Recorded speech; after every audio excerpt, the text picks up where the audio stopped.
With the new Red Dead Online monthly update, a lot of new things have been introduced.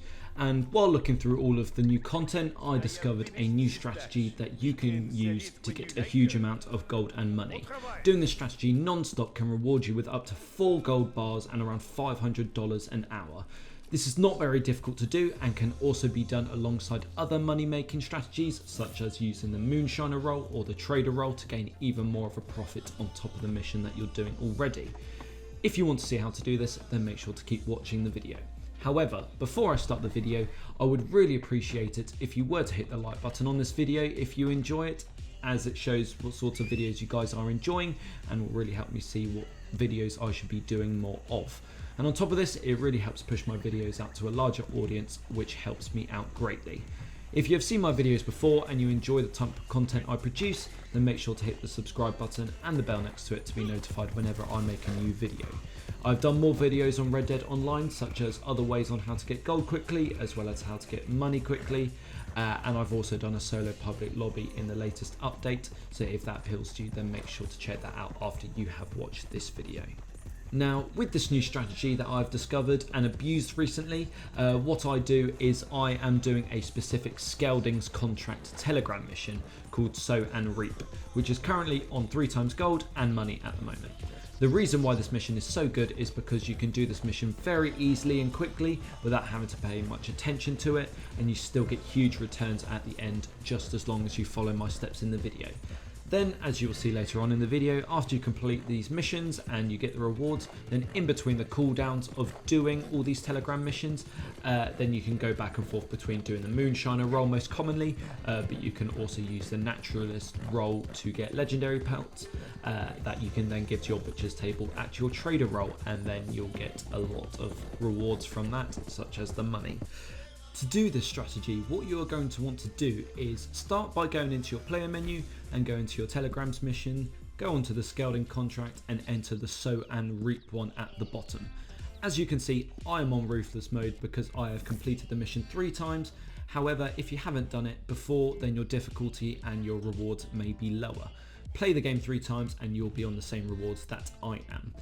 After you've done that, go into the mission and go to the Saloon as the mission directs you to. Now, once you get inside the Saloon, you will want to fight all of these gang members until they run away.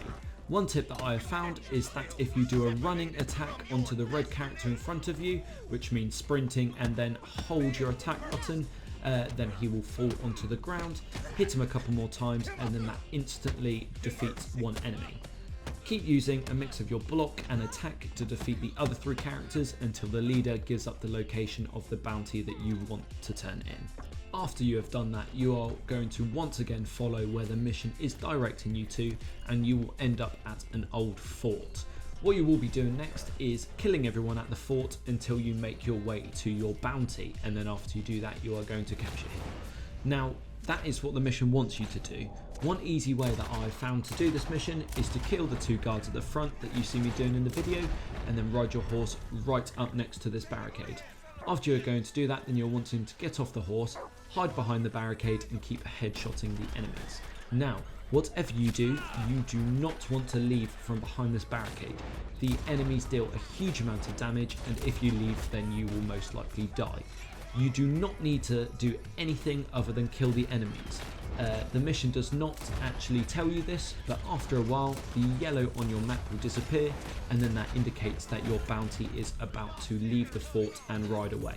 After this happens, you're going to want to get back on your horse, which should be right next to you, and follow my character on my screen to the other entrance to the fort.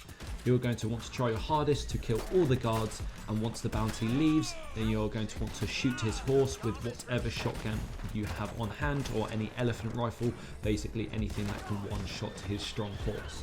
This will stop a whole horse chase that will last another 1/3 of the mission, and if you don't do this, then you have to follow the bounty to a secret hideout and kill basically all the other people there as well, making the mission harder than it actually has to be, so I will definitely avoid doing this. Now, after you have done this, kill the rest of the guards that are around the area, which shouldn't be too many, lasso him, and when he's running away, lasso him, and then take him to the drop-off point, but do not hand him in.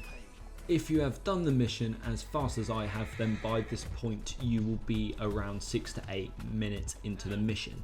What you're going to want to do is wait at the pickup point until the mission has passed 12 minutes, and then by then your rewards will be most profitable. You can wait for longer and get higher rewards, however I have tested this and 12 minutes is the most profitable result, as long as you're going to keep doing this strategy as much as you can within the hour. Therefore you will be getting more gold bars per hour. One good way of keeping track of how long your mission has been is to keep a timer on your phone if you're playing Xbox while playing, or if you're on PC, just have a timer going on in the background. Once you have reached 12 minutes, then hand the bounty in and you will receive 1 gold bar, or the equivalent of 0.96 gold nuggets. And also on top of that, you will also receive between $100 and $120 once the end screen animation has finished. And by this point, then the strategy is complete and the mission can be repeated every 10 minutes. Now, at this point while you're waiting, now is a good time to use your rolls to your advantage to make as much money as possible. My personal favorite is to use the Appleberry Crumb Moonshine on my Moonshiner roll, as all of the items that can be found to make the moonshine can be found around the world and does not need to be bought, which gives you the biggest possible profit. And if you want to do this to its fullest potential, then every time you have completed a Skeldings mission on your moonshine, and your moonshine is not ready yet, then do a bootlegger mission to make the moonshine price cheaper when you buy it.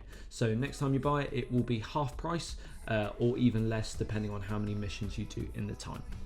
However, if you don't want to do that, then using a mix of the naturalist roll to get a legendary bounty, and then the trader roll to hand them in at the butcher's table in your camp to get the materials to sell, then you will make a huge profit on that as well. Now, if you have never heard of this strategy before, then I have done a video on how to get money fast in Red Dead Online on my channel, which talks about this strategy, so make sure to check that out.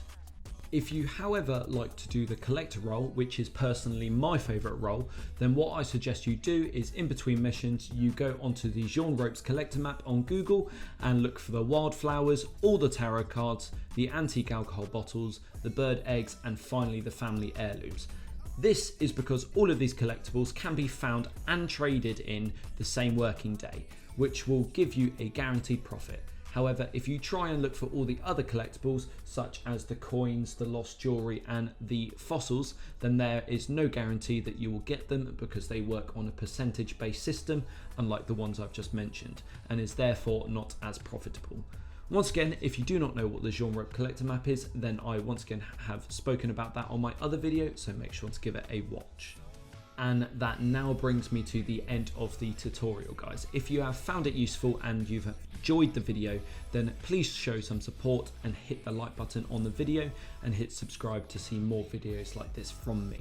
If you have any questions that you want answered on this tutorial, then make sure to put it in the comments and I'll be sure to answer them.